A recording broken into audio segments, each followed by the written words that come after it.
The spirit of a young man is seen in his workplace by a security officer. A surveillance camera witnesses the strange phenomenon. Welcome to another episode of the Chronicles of the Unexplained podcast. In today's episode, I'm gonna tell a story that I experienced a few years ago when I was working for a company in Chihuahua, Mexico. At that time, I was working in the logistics area. Had a coworker. He was very young, a friendly and hardworking person. He used to work in the warehouse. Unfortunately, he passed away. His name was Manuel. I'm gonna give you all a little bit of context. In Mexico, there is a tradition that takes place on November 2nd, the Day of the Dead. Every year, we celebrate the life of our friends and family that passed away. It's basically to remember them. One of the most common ways to do it is by going to the cemetery to visit their graves and bring them flowers. Another way to do this, which is a well-known tradition, is to make an altar to them.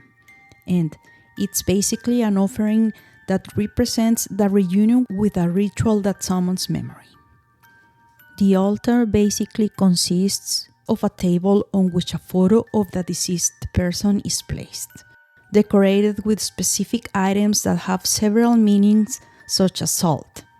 According to the National Institute of Indigenous People, it has the function of ensuring that the body is not corrupted on its way to and from when visiting those who remember it. There are also the well-known sugar skulls which represent death.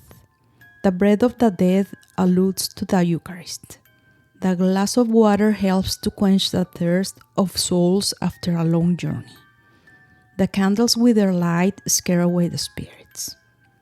According to the legend, it is said that to make an altar to a dead person, a certain amount of time must pass. Tradition says that people who died a month before the Day of the Dead don't come to the offering because they still don't have permission. Are helpers of the other souls or spirits that do cross over to the world of the living. Legend says that souls of the deceased travel to return home to the world of the living to see their loved ones and nourish themselves with the essence of the food that we place in the colorful offerings. That year in the company, we put up several altars and of course one for Manuel. The unexplained event happened one day to one of the security officers who was on the night shift. He was making his rounds. He was checking that everything was in order.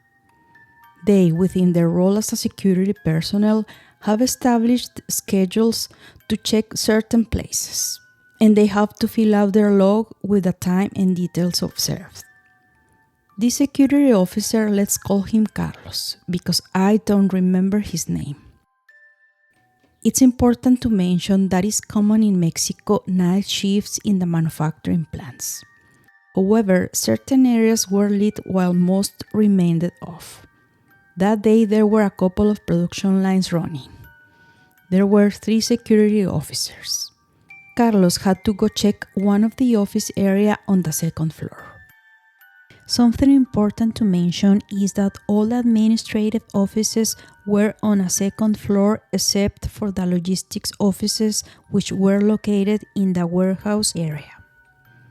Carlos that day goes to do his check in the north area of the facility. The clock showed 12:31 a.m. He is going up the stairs and everything is dark. When he reaches the 2nd floor, the motion sensors make the lights turn on. Shows how Carlos enters the area and walks to his right. This camera is located at the entrance door of those offices at the top.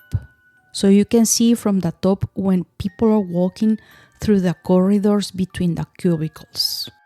You can also see a 2nd door that has an exit to other offices. When Carlos is walking back after a few minutes of checking the area and when he is about to finish and leave through the same door that led to the stairs through which he had entered, You can clearly see how he stops and makes a gesture as if surprised, because that is when he sees a person sitting in one of the cubicles. But the gesture was not one of fear. He said that he was surprised to see someone sitting working at that time. It is important to mention when Carlos goes up the stairs, in the camera you can see that everything is dark and the lights come on. The moment he opens the door, he passes through the cubicle where he said he saw the person. But at first he doesn't see anything. He passes without further problem and begins to walk the corridors and other offices. It's when he comes back when he detects this person. Where did this person come from? Appeared there without further explanation. Carlos said that it took him some minutes to review the area, and when he came back, that person was in one of the cubicles with the computer turned on. Carlos stops, and it is clearly seen in the camera that he makes a gesture of surprise when he sees this young man sitting in one of the cubicles. You can see how, while he's talking, he moves his hands, but you cannot see who he's talking to, because one of the cubicles' bulkhead blocks the view. This lasts a couple of minutes or maybe less, in that you can see he makes a movement with his hands, as if grabbing something, and then he walks towards the other door, not the one he entered, but through the adjacent one, and while he's walking, it is observed that he is talking to someone, but only he's seen, no one else. Carlos opens the door and makes the gesture as if giving the pass to someone.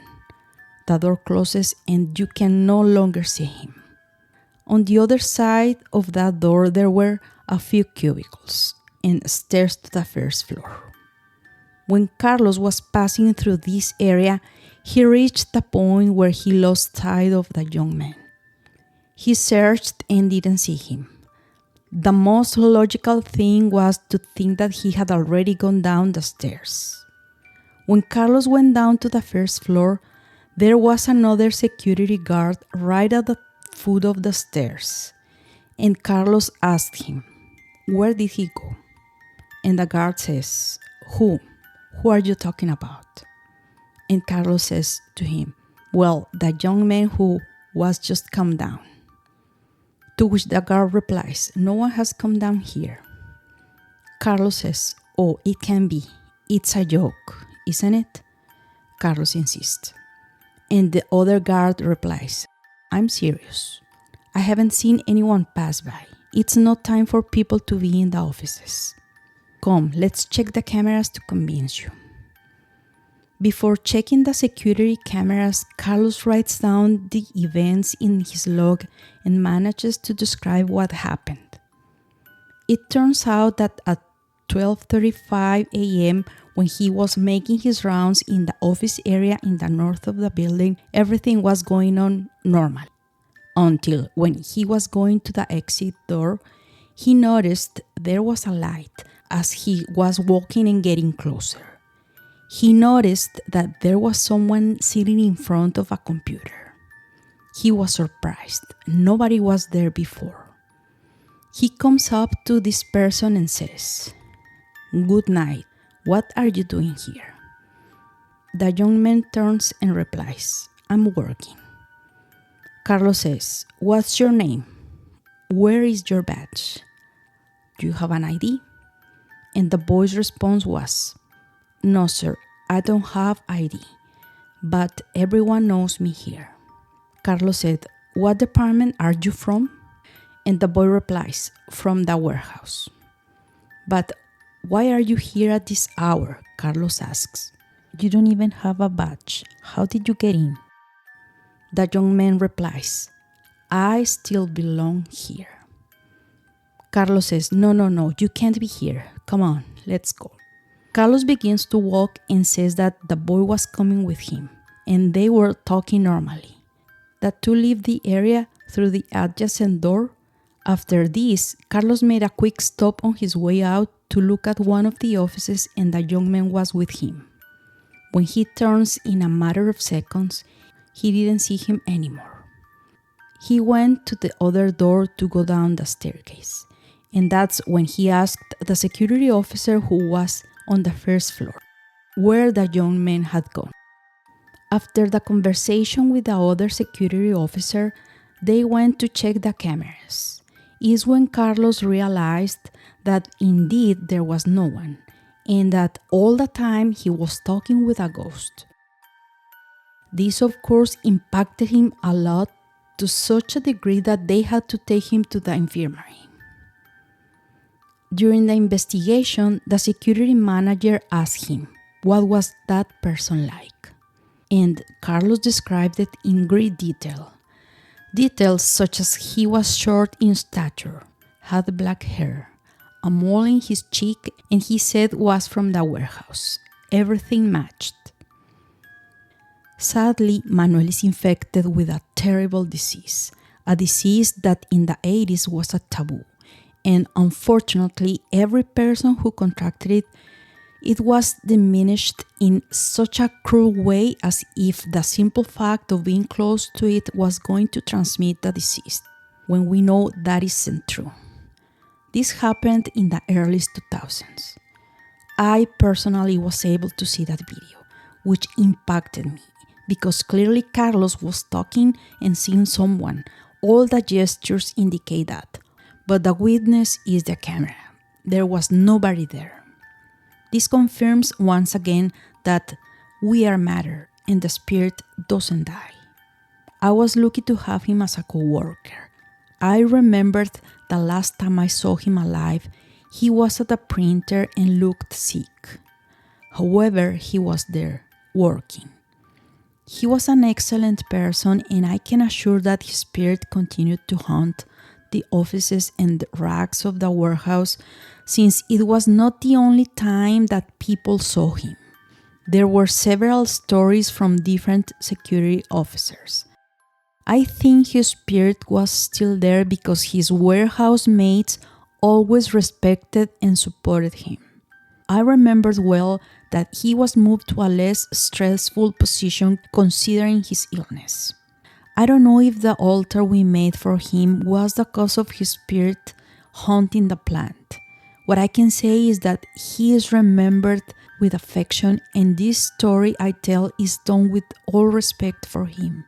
And I am sure that right now he is with God in heaven, enjoying a beautiful eternal life. If you like the episode, please share it with someone you know loves paranormal or unexplained stories. Follow me on different podcast platforms to receive notifications whenever a new episode comes out. Follow me on social media where I share previews of new episodes before they are published. Instagram, TikTok, and YouTube as unexplained.enigma. Facebook, Chronicles of the Unexplained.